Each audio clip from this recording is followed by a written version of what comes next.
Hey guys, how's it going? This is Kevin Asani, and this is the second episode of Ironing It Out. And today we have our guest, Victor. How's it going, man? Great, Kevin. Appreciate you having me on. Thank you. I appreciate it. So we've been talking a lot on camera about your book. We spoke about that a little bit, and I wanted to obviously talk about that a lot. There was obviously a lot of stuff has gone on since the last time we spoke. There was recently there was obviously the death of John McCain. Um, there was a lot of bad stuff going on in Yemen, obviously. What is your feeling on all these recent news and everything? Well, I mean, what's going on in Yemen has been going on in Yemen since really before Trump became president. He's just making matters worse. Right. So there's nothing really surprising there. He was going to let nations run on their own, but he's decided to become President Hillary Trump Right.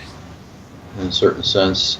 I've read some pretty good stuff on the left about treating McCain as some sort of hero. So I've been tweeting quite a few times when you see the media discussing the death of Senator McCain that they don't use the excuse me the words bloodthirsty and warmonger. You're listening to fake news. Right. I just don't think he's he had one good thing about him. He supported campaign finance reform. That was his Yeah. only really high point in his entire career. The rest of it is very dangerous. He never saw a conflict. He didn't want to escalate with American treasure and blood. So there's a reason we called Hillary Clinton the John McCain in a pantsuit. We made the case in our book, Bernie or Bust, which is available at bernieorbust.info, I-N-F-O. We made the case that in 2016, all these people who are claiming that the Trump voters who are locked inside this two-party mental prison were stupid to vote for Trump. No, we actually made the alternative case that they saved us from corporate rule based on what would have been called the Trans-Pacific Partnership. That was going to advance during the lame duck session. Obama had every intention of shoving that through to make it part of his anti-progressive, anti-democratic, neoliberal legacy. So the people who voted for Trump, while they voted for a terrible candidate, they they voided a worse candidate, a more dangerous candidate in our view. And some people, there's liberals who have no idea what we're talking about because they don't understand all the ramifications of that treaty. So, and of course, just going back to your question, McCain was also a neoliberal. He would have supported and voted for the Trans-Pacific Partnership in the lame duck session. So he was really very much part of the establishment. Yeah, and then obviously, like you were saying before, the way they talk about him in the mainstream media, they lionize him. They talk about how he's a war hero, and I took a ton of heat. I'm sure a lot of other people did, but personally speaking, I took a ton of heat for going after McCain. Initially, I wanted to kind of test the waters and see how putting out, information about how he is obviously a warmonger. He is obviously pushed for every single, conflict out there. He's threatened as much. He's threatened pretty much every Middle East country that we're in conflict with right now is to even escalate even more. He said he would want to stay in Iraq for 100 years if we could, and Right. yeah, I still got a lot of shit for that, and it's pretty crazy how people want to stick to that whole narrative. Oh, this guy's such a good guy, and because he was a war hero, and he got tortured in Vietnam. I don't know the whole story about that, but his plane got shot down. He got tortured for about 5 years. But a lot of people also point out that when before his plane got shot down, he was actually dropping bombs on innocent villages, That's and correct. he apparently after he got back from Vietnam, he was so angry at the Vietnamese. He says he called them gooks apparently. Which was common back then. Yeah, I don't even know. Yeah, obviously I'm a lot younger, so I don't really know about those kind of terms. But obviously a racist term, And I put up a bunch of stuff about how he was, obviously had this kind of racist past, racist mentality, and yeah, I mean, what is it? Do the Democrats, they claim to be pro LGBT, pro, gay marriage, all these things, but they can't, they still lionize a guy that obviously was not really in favor of those kind of things. I don't know if he was pro or anti-gay marriage, John McCain, but he obviously had a past that was just disgusting. He did. He was probably one of the most evil characters in Washington, Yeah, and I don't say that lightly. yeah, Um, no, I don't know what to make of this, other than it's connected possibly to the fact that he did speak out against Trump, and there's an awful lot of Trump derangement syndrome underway in place on the left media. People are listening to Rachel Maddow, and they think what she's saying is true. So everything that everything Trump is bad. Period. So right. McCain was opposed to Trump, therefore he's good guy, like Robert Mueller, who convinced us that Iraq had weapons of mass destruction. Now all of a sudden he's a good guy. I know. So I just think it's part of the Trump derangement syndrome that's not healthy. It's not any healthier than Obama derangement syndrome was on the right for 8 years. Yeah. It's just stupid. I can't think of a more enlightened word to refer to it. Yeah, and honestly, it's certainly a form of kind of wolf pack mentality, kind of like this, just going for one side, just being on one side against the other. I thought the Democrats, these kind of dem loyalists, I thought they were in favor of just being on, their own side, but apparently they brought, McCain into the mix. Now George W. Bush is being, kind of treated as this, like, oh well, look, he's passing candy to Michelle Obama in the middle of the funeral, and everybody is like, falling all over themselves because of this. And I don't know what it is, this tactic of whether it's the media or it's just like, honestly, Democrats. I don't know if it's Republicans, but Democrats in the media, they love to make people seem good even with all the bad things they've done. Yeah, I don't understand it other than the fact that it's coupled to people who aren't close to Trump. It's all, their whole thinking right now is, anti-Trump and anyone but Trump, and that's not our position. If I can just address what we're doing in here is basically making an argument that any blue will not do. So we really just take issue with this whole approach that Democrats are taking toward this anti-Trump. One of the points we make in this book, I believe it's chapter 11, if Trump does something right, we will recognize that, and we will thank him for that. And one of the things that one of the things we have to appreciate Trump voters for is the trashing of the Trans-Pacific Partnership. I can't stress enough how radically transformative that would have been to our Constitution. It would have rendered obsolete the 10th Amendment. It would have rendered obsolete democratic self-government at any level of government. It would have made regulation of foreign-based transnational corporations operating in the United States impossible. Obama promised 5 days before he was elected that if elected, it would be a radical transformation of the United States. And the Trans-Pacific Partnership is as close as he came, and thank goodness he wasn't able to pull that off, and that's because these stupid Trump voters rejected Hillary Clinton. Yeah, and I don't like to go out there and, as you put in air quotes, stupid Trump voters. I don't like to think that every single Trump supporter is an idiot. I don't like to assume that they're racist. I don't like to assume that they're white supremacists. I think there's this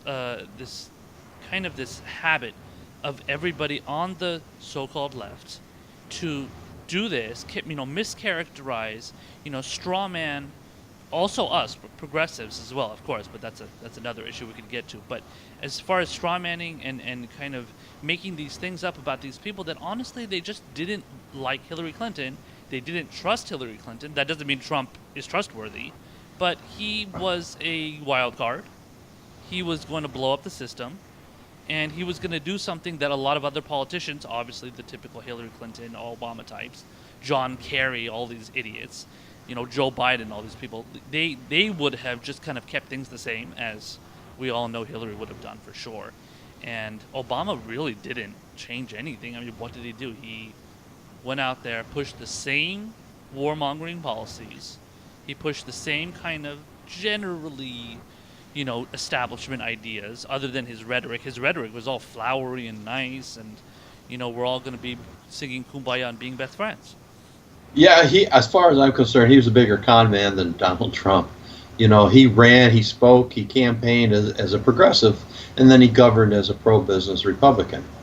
And Trump is not as bad, but he campaigned and speaks as a nationalist. Then he governs, at least in international relations, a lot like President Hillary Trump.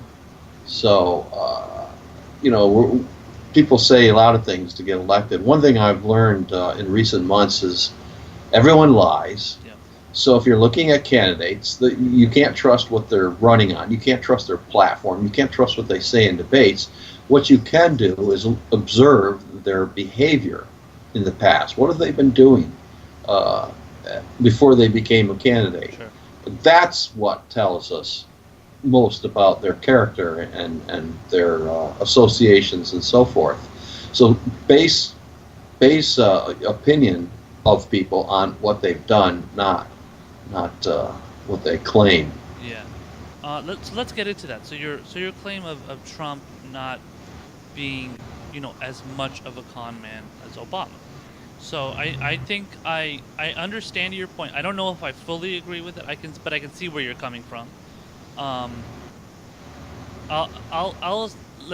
guess I'll assume, I'll try and lay out what I think you're trying to say. You're saying that Obama tried to make everything seem really wonderful about him, and he's really, he's really obviously transformative, and he wants to bring everybody together, and he wants to do all these wonderful things, but then he ends up pretty much doing the exact opposite. And yeah. He's a neoliberal. I mean, that's the bottom line. And the thing that really shows this more than Obamacare, which was pro-corporate, private enterprise-based reforms, and there were some good reforms in this, but basically it slowed the transition toward a single-payer system. So in some ways it was not a good thing, and it had no public option, which he could have pushed for. I know, yeah. And he had the congressional strength to do that, but he chose not to. Because he's a neoliberal. He basically is privatizing the medical insurance industry, or keeping it private, I should say, while trying to reform it. Yeah, I mean, you can listen to his campaign speeches. I'll give you another example of something I was working on, and I know he was reaching out to people like activists like me at the time. In 2012, when he ran against Romney, he gave a speech, and at one point he talked, he all due deference to business owners and entrepreneurs, blah blah blah, but corporations are not people. And this was just not long after somebody trapped Romney at this Iowa State Fair into saying corporations are people, my friend. Do you remember that actually was a somebody in the crowd was with Move to Amend and got him to actually say that. Yeah, I didn't know that either until years later. So Obama's trying to appease us by saying that corporations are not people. But so what? He never did anything about it. No. He never did anything about the fact that corporations have constitutional rights. He didn't lead a constitutional movement. He didn't promote a constitutional amendment effort. So, again, it was just a big con job from him. I honestly think the core tenet of neoliberalism and kind of this, I guess what you want to call modern liberalism, not progressivism, is to put out all this flowery rhetoric, make everything sound really good, say things that people agree with, and then they get on board with you. I guess the people that are a little bit, they fall for the rhetoric. They fall for that kind of rhetoric, and then everybody feels good, and then you feel good about re-electing that person like Obama was. And I supported him in 2012. I supported him in 2008, but 2012 I was a lot less. I was a lot less positive about him. Obviously, I think a lot of people. I think at the time what we said was in 2008 he was the candidate of hope and change, and by 2012 he had become the lesser of two evils. Right. Yeah, he was like loose change essentially. He was. I'm not even sure in hindsight I'd call him that. I'm sure Romney would have pushed Trans-Pacific Partnership too, so maybe he was the lesser of two evils. But you're still dealing with evil in that sort of framework. So what do you do? What do you do in that situation when you have evil? We had Hillary Trump, evil. What is the solution? Well, that was the whole point of what we attempted to do here. We drew or bust, right? That the phrase Bernie or bust, by when we say or bust, right, or lose in November, or else, these are expressions of leverage, basically. And so we're drawing a line in the sand. All right, so people who took the Bernie or bust pledge, who turned around, and this is not a large percentage, I think it was about 1 or 2% of Bernie or busters ended up voting for Trump. They didn't stand on the line in the sand. And there's one state where basically that was the best option, right, which is Nevada, where Jill Stein was not on the ballot, and there was no write-in option in Nevada. So when you're stuck with 3 horrible options, I think Trump was probably the least horrible of the 3. But other than that one state, the exception of that one state, people who ended up crossing that line in the sand and voting for Trump, and there's 10% of the people who took Bernie or bust pledge who voted for Hillary Clinton. We call them bluffers, Bernie or bluffers. So they were just faking it, hoping to basically use the threat of leverage, whereas we were using the reality of leverage. And so Chapter 10 covers whether Bernie or bust was responsible for the defeat of Hillary Clinton or not. So I don't want to spoil the book and say one way or the other, but we cover that in specific detail with regard to Pennsylvania, Wisconsin, and Michigan. Yeah, that's an interesting point that you bring up about the Bernie or bluffers. Do you think they're a little bit they're cowards? What do you think about that? Do you think that's kind of... That's a fair word. Yeah, I didn't know how to put it at first. I don't want to, shit on anybody like that, because I can see their problem. I can see where they're coming from, but at the same time, I think I know idiots call us, they call us, purists, and that what is it, party purists, and ideological purists and stuff. Like, I don't know why that's such a bad thing. Right. Kyle Klinsky always says, if you're not a purist, like, what do you believe in? Do you believe in right. anything? You got to believe in a certain ideology. You can't just say, "Oh, I'm going to vote for whoever the candidate." You got to vote for the ideas. Right. Yeah. No, he gets it. Yeah. But I'm not sure how thoroughly he understands it. I've been sort of bugging him to have a conversation about the book and political leverage, but I haven't had any success so far. That's why I have you on. That's why I'm having you on. Right. And I appreciate it an awful lot. I do, because we're using the alternative media to get the word out. I was at a Labor Day picnic today, handing out my little business card size book promotions. I'm basically saying what we're trying to do is have 100,000 people purchase this book and then give it away. All right, and then they should give it away. In the introduction, and again at the very end of the book, we encourage people, don't let this book sit around and collect dust. This book is designed, it was written to foment revolution in the United States. So by 2020, we want 1 million more people to understand why the United States needs a revolution. Everybody was talking about, oh, we need Hillary. We want a woman in the White House. We want a woman in the White House. Well, we wanted a woman in the White House too, but we need a revolution, which is what made, in our view, Jill Stein such a bonus alternative. Because as I tweeted to Gloria Steinem after the DNC in Philadelphia. I said, I'll see your woman in the White House and raise you one revolutionary, Dr. Jill Stein. I know, right? I mean, Jill Stein. Everybody says we're sexist, we're anti-feminist. I mean, I think you and I can probably say that we're pro-feminist, right? We're voting for a woman. I voted for a woman. That's the first woman I ever voted for. I'm sure you voted for, other women in the past too. You said whether in the Senate, whether the president, whatever. People can also say that regarding who ran with I think it was in the 80s. It was Dukakis, I believe, the woman that was his VP. Well, I don't remember. I voted for Cynthia McKinney. Oh yeah, she was the Green Party candidate. Okay. Oh, okay, yeah, she's really good too. In fact, I've never voted for anyone who ever became president. Right. Yeah. So, you know what? That's not a bad thing. That's a perfectly fine thing to do, because speaking for myself, when I did vote for Obama both times, I wasn't really all that experienced. I didn't know a lot. I know a hell of a lot more now, but back then I was kind of like on that kind of change bandwagon, and honestly, looking back on it, I feel like an idiot, and I feel stupid admitting it. I know a lot. I'm not the only one, but I've learned a lot in the last few years too. Okay. Leading this movement for political leverage, Bernie or bust, taught me things like, some of it was just sort of theory. That the media corporations are a group of 5 or 6 corporations, and they control the narrative in this country. We learned that during Occupy Wall Street, but it was theory. It wasn't anything I had any real experience with until we started trying to get in the mainstream media with this idea of Bernie or bust. And all of a sudden we realized they are intentionally marginalizing us. MSNBC never mentioned the phrase Bernie or bust until after the DNC, and demonize them probably.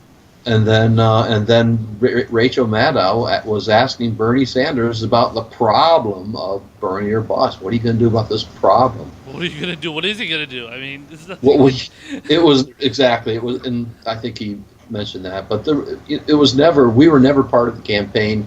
Bernie Sanders was never Bernie or bust. He was our leverage strategy that we presented during the campaign and outlined again in this book is an answer to Bernie's sheepdog problem, for those who don't understand that. And that was something that came from Bruce Dixon with the Black Agenda report.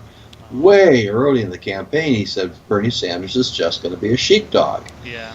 I read that, and at the time we were contemplating this write-in strategy for Bernie Sanders, a national write-in strategy, which, as I admit in this book, was a big mistake. Right. But, and I explain why in the book, but this was the antidote to sheepdogging, right? He can say, oh, I tried my best, go ahead now and vote for Hillary Clinton, because Hillary Clinton on her worst day is better than Trump on his best day, which we disagreed with. In fact, I would call that argument Bernie Sanders made complete bullshit now, especially in light of the Trans-Pacific Partnership. Hillary would have jammed that thing down our throats, except, if Obama didn't do it in the lame duck session, she would have renegotiated, tweaked it here and there, and then she would have shoved it down our throats. And Trump dumped it.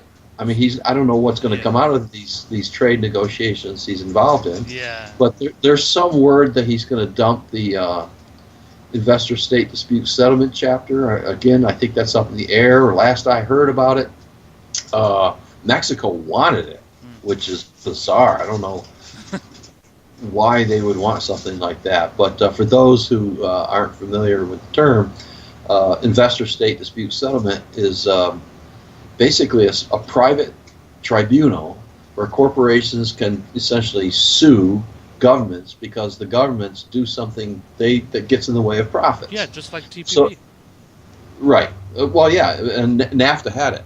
NAFTA has one of those things. Okay. And I can't remember the name of the company in Canada, Trans Canada Oil Company or something like that, the pipeline company that's building the big pipeline to New Orleans. They sued under NAFTA, Investor State Dispute Settlement, the United States for $15 billion of lost profits because they weren't allowed, because Obama's turned down that pipeline, that oil pipeline. So under NAFTA, they were suing the United States for $15 billion. And as I said in Philadelphia, when they sue our government, they're suing us. Yeah. Who's going to have to pay that? Exactly. We You're are. right. Yeah. I actually wanted to ask you about a couple things regarding, Bernie Sanders and kind of his inability to, I guess stand up and really, stand up for the cause of Bernie or bust, which I understand why he wouldn't, but it definitely hurts my heart to call him out because I did really brilliantly support him, but I never really wanted to blindly support him, which I think some people do. I don't know. Honestly, they kind of get blurred. The line kind of blurs with the people that do actually support him instead of the people that support him just to support him because he's Bernie Sanders, kind of like they do with Hillary, like they do with Trump, stuff like Obama even. Yeah, but my co-author, Patrick Walker, for this book was also a co-founder of the organization that was behind this Revolt Against Plutocracy, and he was a prolific writer, and one of his essays was, "We are not Sandinistas." Right? You and I, from listening to you and I are not Sandinistas. We're not these blind supporters who will follow Bernie into the neoliberal slaughterhouse. Where we are independent revolutionaries who got behind Bernie Sanders because he framed his candidacy as a political revolution. That just doesn't happen much. That didn't happen in my lifetime, to have a major party candidate basically calling for a revolution in the United States. And so, I mean, as I lay out in this book, first we were revolutionaries, and then we supported Bernie Sanders by this leverage strategy. And the first chapter of this book is most of an essay we published on the Amendment Gazette on New Year's Day in 2015 called "Standing on the Edge of the Next American Revolution." And in that, we lay out a list of grievances pointing out that we are sliding toward fascism. Yeah. Mind you, this was under Barack Obama. Right. A whole list of things that he was doing that was turning this into a more, quiet and gradually sliding us toward fascism. At least with Trump, it's more obvious in some way. Right. But Obama was doing this, almost on the slide. It was out in the open, but it was just nothing was being, or not enough was being done to stop this. And of course, the Trans-Pacific Partnership was a kind of corporate fascism on steroids. In this book, we use the 14 characteristics of fascism to evaluate Trump, Clinton, Obama, and Bernie Sanders. And spoiler alert, Bernie Sanders is a horrible fascist. Okay, that's definitely something I want to talk about. That's a good thing. Yeah. But we make the point that Obama wasn't, and neither was Hillary Clinton, and of course, not a fascist. Was not a horrible fascist. Okay. They were quasi-fascists. Okay. And the ninth characteristic of fascism is to protect corporate power. Yeah. Trans-Pacific Partnership was the ninth characteristic of fascism on steroids. It was greatly increasing corporate power. It was defined by many leftists like Chris Hedges as a corporate power grab, right? Because they were taking the power of our representatives in government away from them so that they could not regulate the behavior of foreign-based corporations operating in this country. So we absolutely find Trump to be less dangerous than Hillary Clinton for that reason. And then, of course, there's the other thing, which is Trump actually wants détente with Russia, and Hillary Clinton was planning on war with Russia. Oh my God! Over Syria, nuclear power. That was two nuclear powers. Was her. Yeah, I mean, it was crazy. The chairman of the Joint Chiefs of Staff testified to a Senate subcommittee in October of 2016 that Clinton's plan for a no-fly zone over Syria would have meant war, going to war with Russia. and Syria. Russia, nuclear-armed Russia. This is what Hillary Clinton. This is the threat of Hillary Clinton. She may have. I used to call her during the campaign, President Oops War Clinton. And you know, you laugh, but it could have been the end of the world. I know. No, at least at this point, we're still alive. Yeah, I know. I mean, luckily we're. You know, everybody talks about. You know, and I was recently mentioning on Twitter actually that a lot of this anti-Russia fervor, obviously McCarthyism and whatnot, I see it as a little bit of a racist undertone against, maybe not racist, but a little bit of a discriminatory undertone against Russians, and that anybody that the so-called left and Dem loyalists don't like is a Russian. So just Russian. You're just Russian because you, I don't know, agree with Bernie Sanders. Or maybe you agree with one thing on Trump. You know, all of a sudden you're a Russian. Yeah, no, it's crazy. I was called a Russian troll bots. Thank you, troll. I was called a Russian troll on Facebook recently because I was promoting the book. There was a pro-Clinton somebody in a progressive page. I don't know what she was doing there. Yeah. But she insisted I must be a Russian troll because I thought Hillary Clinton was more dangerous than Donald Trump. Yeah. I mean, I can understand people wanting to take issue with that and debating it and arguing it. Yeah. But I mean, we made the case during the primaries that and the general election that Hillary was more dangerous than Trump, and we stand by that for those two main reasons. No doubt Hillary's Supreme Court nominees would have been a little better than Trump's. Yeah. There's no question about that. But as far as the environment's concerned, she was a fracker. She's trumpeted and promoted fracking all around the world as Secretary of State. So this is not a friend of the environment, and no neoliberal is. There was another aspect of the Trans-Pacific Partnership. I hate to keep beating a dead horse, and thank God it is a dead horse. But one of the things that it had was automatic authorization for liquid natural gas export facilities. Right? No safety inspections, none of that. Wow. Right? Just build it and go. That was built into the Trans-Pacific Partnership, which Greenpeace pointed out. I actually want to ask you one, to kind of join two topics together, Bernie Sanders and TPP. So if Hillary was president right now, thank God she's not. I don't love Trump being president either, but if Hillary was president and Bernie, obviously was in the Senate, they said he would have been the head of like a couple of committees and stuff, so apparently people think he would have had some power. I don't know if that's the case. That's obviously very arbitrary, but do you think he would have fought her on TPP? And lost, yes. Lost, but you think he would have fought her? Like, do you think that he would have done that on principle, or do you think he would have done that just to kind of, be like, oh, I'm that, revolutionary, progressive type, and not like an opportunist? What do you think? I think it would have been principle, but the principle, and he campaigned in this way. The principles were, in our view, pretty shallow, right? He talked about loss of jobs. Job outsourcing, which is true about the Trans-Pacific Partnership, but that's equivalent to complaining to the baker that it's like saying that there's a lack of walnuts in this brownie recipe that's been laced with arsenic.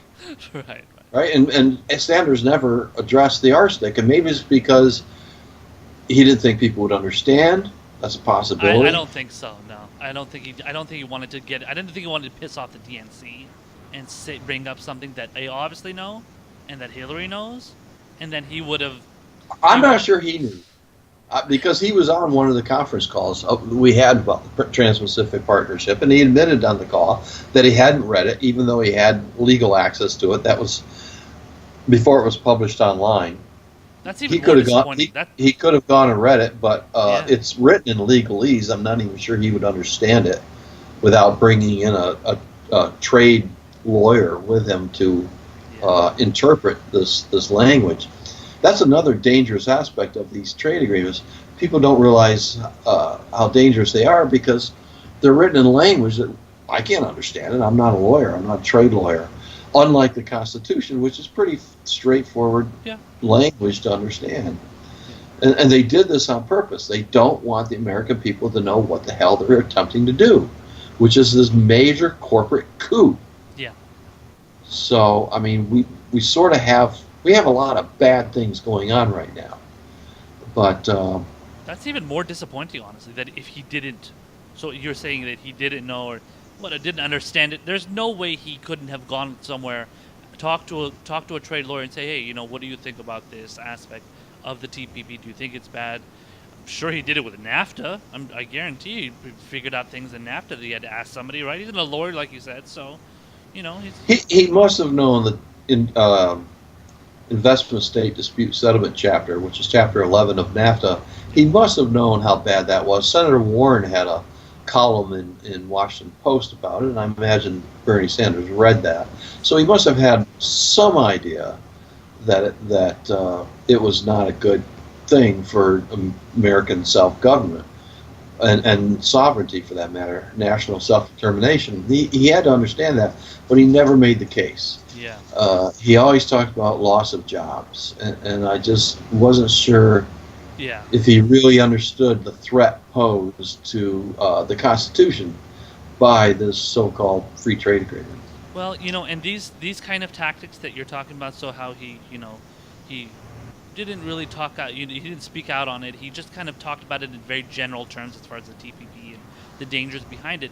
I think jobs. Jobs and whatnot. Yeah, he just addressed the jobs mainly, which I'll admit I addressed too, because I don't know a lot about trade law either. I don't know a lot about the details, but I did know about the corporate power that would be given from the TPP. And because I watched a lot of Kyle Kalinske and I think TYT even at some point was talking about that kind of stuff. Ed Schultz covered it pretty well. Schultz, right, of course, before lost his job on MSNBC before getting because he fired covered from MSNBC. But what I was gonna say is that this tactic of what you said Bernie did, it's a main tenet of neoliberalism, where they don't want to get into the details. They just want to address just those little inklings, but they don't want to step on anybody's toes. So I just read a claim, I think it was on Counterpunch, that Bernie Sanders was part of the left-wing section of the neoliberal movement. And I really take issue with that. I think democratic socialism is an oppositional strategy or oppositional philosophy to neoliberalism. It's not Marxist kind of socialism, which is okay with me, but it's not neoliberalism. Medicare for all, it goes against the neoliberal grain. Right. Free health, free college goes against the neoliberal wave and their whole philosophy. Right. So I don't think he's the left end of neoliberalism. I think he's just outside of neoliberalism. Right. And I don't think he's controlled opposition, but I think he's not as maybe the word is reckless, maybe the word is courageous, as many of us would like to have seen him. For example, why didn't he challenge the results during the primaries? He had to know. Certainly he knew there was voter suppression in Brooklyn. Why did he go after that? Why did he challenge the results in Arizona? Why did he challenge the results in California, where there was all kinds of weird late vote counts? Trickery. So there was a lot of anger at him for not standing up, not taking it to the convention, not having a fight on the convention. And it's because the Bernie campaign, as Jeff Weaver points out in his book, made a deal with the Clinton administration the Clinton campaign, that they were going to work together and defeat Donald Trump. That they saw Trump as a greater threat, whereas we saw Hillary Clinton as the greater threat. Both of them were threats, but Hillary Clinton was greater. And I'm sure Bernie would debate that if this were a three-way conversation. I'm sure Senator Sanders would take great issue with that. Right. I definitely I think Bernie he's done as much as he can do that he won't completely upset the Democratic establishment, I guess, but he's obviously doing it anyway. And I think, like, so for example, like, a lot of the people go after Alexandria Ocasio-Cortez. They say, "Oh, she's such a socialist, and she's such a this and a that, and Marxist, communist." But I mean, I think a lot of people on the left are looking for this young, of course, person of color voice to be out there representing us. That we kind of jumped on that bandwagon a little bit, and I think, and recently Andrew Gillum in Florida won too, for the governors, the primary for the governor's race against Rob DeSantis, and people are kind of jumping on that bandwagon too, and they feel like this is the new progressive wave, and this, but it's like but Gillum used to be a former campaign surrogate or something for Hillary Clinton. He was a delegate. Exactly. Ocasio Cortez was something, but like I don't know what she was before, because her past seems to be a little bit murky as far as like what the details of it and stuff are, other than her living at home or something and having a job as a bartender. But other than that, she's coming out with like, she's praising John McCain, following his death. She's saying, said something else that was kind of weird. Well, it's same as it was with Bernie Sanders. Just because you support a candidate like Ocasio-Cortez doesn't mean you disconnect your critical function, your critical thinking. So when on Twitter, when I found out that she was saying good things about John McCain, I took her to task for that. What kind of where have you been for the last 30 years? And exactly. Part of it was growing up. She's pretty young. Yeah. But yeah, there was no excuse for her to. I was actually talking about this at the Labor Day picnic today. She could have just said nothing. Yeah, exactly. About John McCain. She didn't have to say anything, but instead she chose to alienate some of her base supporters who see John McCain for what he is, a bloodthirsty warmonger, and just can't understand why any progressive would say nice things about him. That includes Bernie Sanders. Yeah. I think he too was off the mark. Yeah. A lot of that just boils down to, for her, at least, I don't know about Bernie, because obviously Bernie complimented McCain as well, but for her, a lot of it just boils down to trying to play nice and trying to not make any enemies.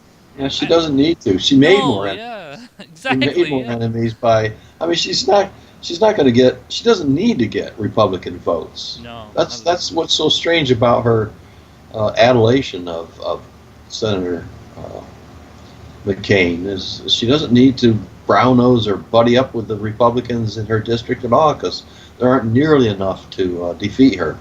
But then, look at all the Democratic loyalist support for McCain.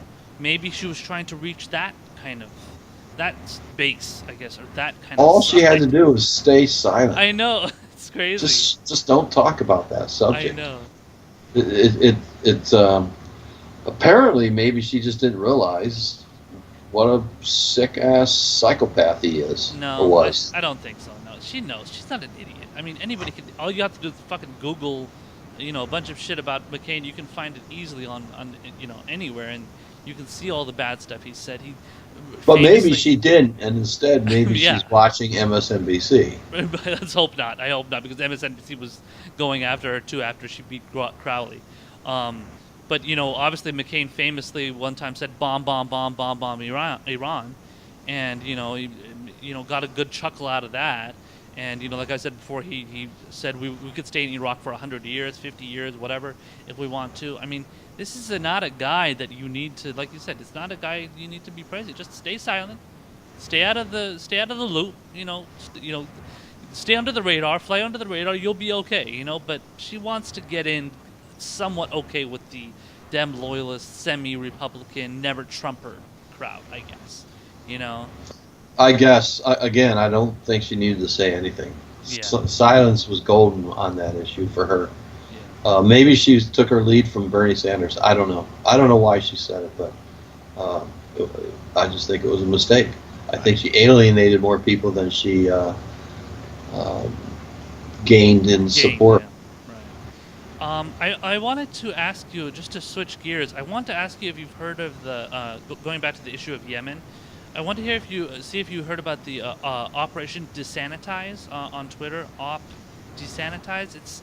It's being run by a couple of progressives. One of them, I believe, is Walker Bragman. He's also on Twitter. I don't know if you've seen him. I've seen his name Yeah, on Twitter.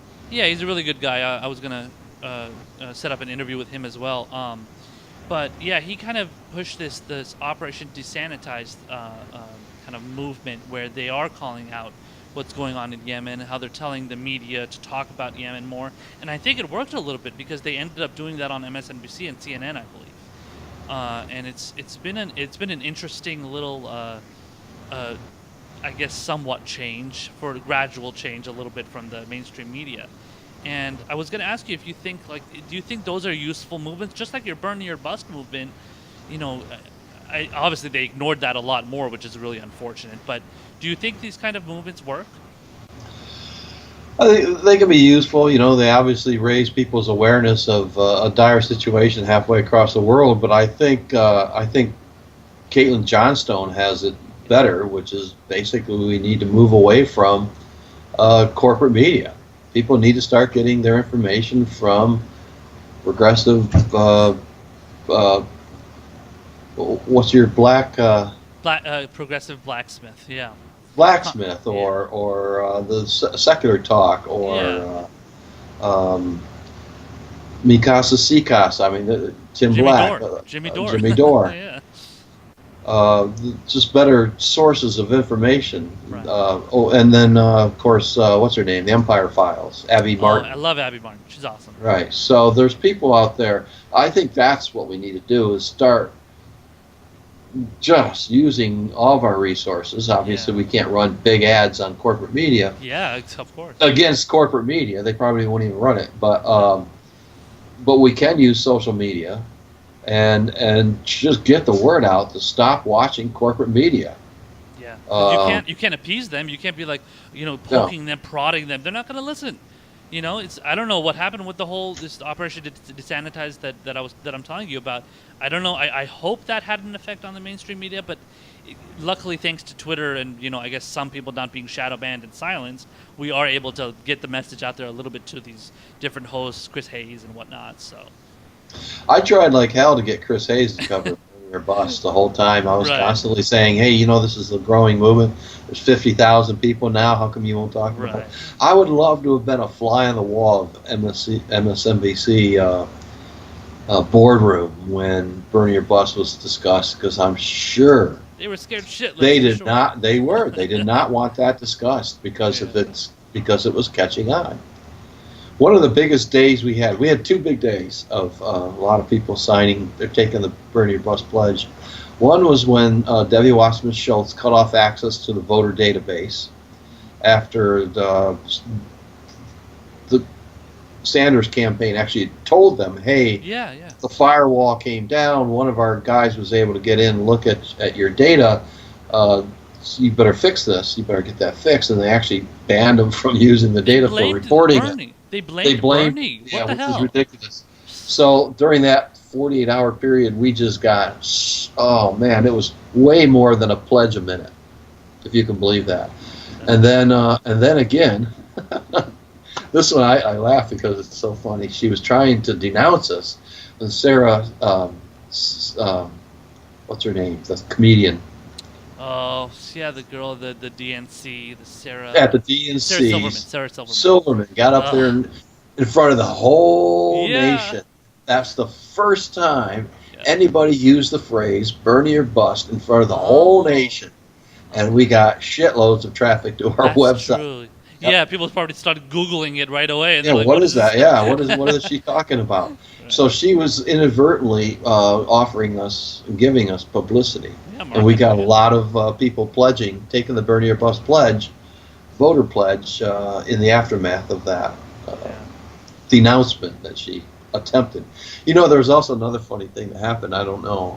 I don't think I put this in the book, but apparently, what's the hacker group?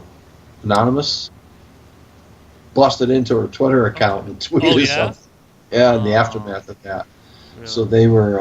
they were apparently in favor of Bernie or bust. Something I always appreciated. Okay, there you go. Yeah, that's not bad. We had Yeah, Anonymous on our side. That's a good yeah. thing. It is a good thing. That's yeah. I think I've seen their Twitter handle. They seem to tweet some pro Trump stuff, but nothing too crazy, I guess. Well, I've tweeted, Right. if you Yeah. call it pro-Trump, I've tweeted support for détente with Russia. Don't let the bastards get you down. I have a Right. theory about what's happening with Trump and Russia and Russiagate in general. Please. Yeah. Go ahead. Some people talk about a conspiracy, and some people talk about a consensus. I think there's a convergence taking place. The shallow state, shadow state, which is the CIA and the NSA, came up with this conspiracy. We haven't seen the computer forensics that they are using to claim Russia's hacked Podesta and Russia hacked the DNC. They're making these claims, but we've not seen any proof. So they may have made this shit up. Right? This could be a conspiracy. Until we see the computer forensics, this could be a shadow state conspiracy. Now, they put it out there. So the deep state, which is quite a bit broader, there's people in the media who are part of the deep state. There's people on Trump administration who's part of the deep state. There's, corporate leaders. It's just Sure. Center for Foreign, Center for Foreign Relations. American Progress. They might be a little deep state. Yeah. They're certainly backed by corporations. Yeah. But Saudi anyway, Arabia too. right. So they're from that smaller conspiracy. There's a larger consensus that Russia hacked Podesta's email account. Russia hacked the DNC. Russia ran these ads, which I think they did run these ads, although they were silly and ineffective Right. on Facebook. So I'm not saying Russians didn't interfere. Yeah. I just don't think they interfered to the extent that the shadow state is trying to make us think they did. Yeah, they make it bigger than it is. So there's a convergence now. The bigger theory is a convergence between the deep state consensus and the shadow state conspiracy. And the whole purpose of this, of course, is to undermine détente with Russia. They do not want the United States to get along with Russia, which I think is stupid because, again, they're firing up Americans who are watching MSNBC or CNN into hating Russia and hating Putin and wanting to go to war against this country. And it's McCarthyism, as you pointed out, and it's just dangerous because we should be working. I totally support Trump's efforts to get along with Putin and Russia in general. I tried to make this case, and it's not real easy to understand, the theory of structural realism, which during the Cold War was there's two major powers, and that's a stable relationship when there's two and only two. That's why marriages are two people. That's why competitions with corporate competition tends to have two major forces like Avis and Hertz, Pepsi and Coke, and other relationships, Apple and IBM. Yeah. So two and only two is a stable relationship, but we are in a world where China is rising. They're doing all this economic activity so they can afford to build a large military. They have a very impressive aircraft carrier that I've never seen anything like it. Yeah. They're building up their military, and they are rising as a nuclear power. So it would behoove us to become allies eventually, not during the Trump administration, but we can build on the work Trump does with Putin to collaborate and build free, nuclear arms agreements and so forth. We can build on what Trump does with Russia in the coming years, in the future, and eventually become allies. So then, when China rises, we'll be back to two and only two. The allies, the Russian-American allies versus China. That would be stable. Yeah. But what's unstable is two non-allies, two competitors, Russia and the United States, with China rising. Yeah. That's a dangerous tripolar situation because in any crisis, two can gang up on one, and that's still called nuclear war. And that's a less stable platform. Try having three people married. Right. It's just not a stable relationship.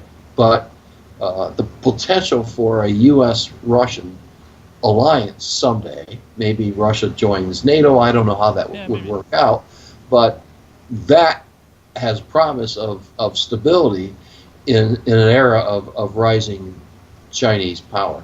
Yeah, I think that's a that's a very succinct explanation, because I don't really know a lot about these different relations between countries. I know about the individual countries and what they're doing, whether it's China, whether it's Russia, whether it's Iran, different, of course, the United States. But when it comes to the relationships, it gets confusing. It gets really, really complicated. There's a lot of obviously trade wars going on. There's a lot of nuclear deals going on and stuff. But I think definitely one of the bad things that's rising is this kind of fear of people wanting to. In a way, it's almost kind of a form of nationalism on our side, in the sense that we don't want to get along with Russia. So a lot of people say Trump is, oh, he's a nationalist. He only wants to get along with, he only wants to keep everything in America, and he doesn't want to talk to other countries. But I would say the Democrats are, in a way, becoming a little bit nationalistic in their ability to, in their kind of tactics of being anti-Russia, being anti-Iran, being anti-Syria, being, like everybody knows about the white helmets in Syria, who are, essentially being armed by the United States. They're being championed by the United States. I think John McCain even met with some of them, I believe. So all this bad stuff is going on, but people, they only want to take sides, just like they do in our country regarding certain politicians and not the ideology or the ideas. They want to take sides with certain countries because they're allies with the United States, instead of, okay, let's create peace, let's bridge some sort of gap, and then we can come to some sort of at least consensus or agreement or something. Well, I just to summarize, I think the Democrats are anti-peace.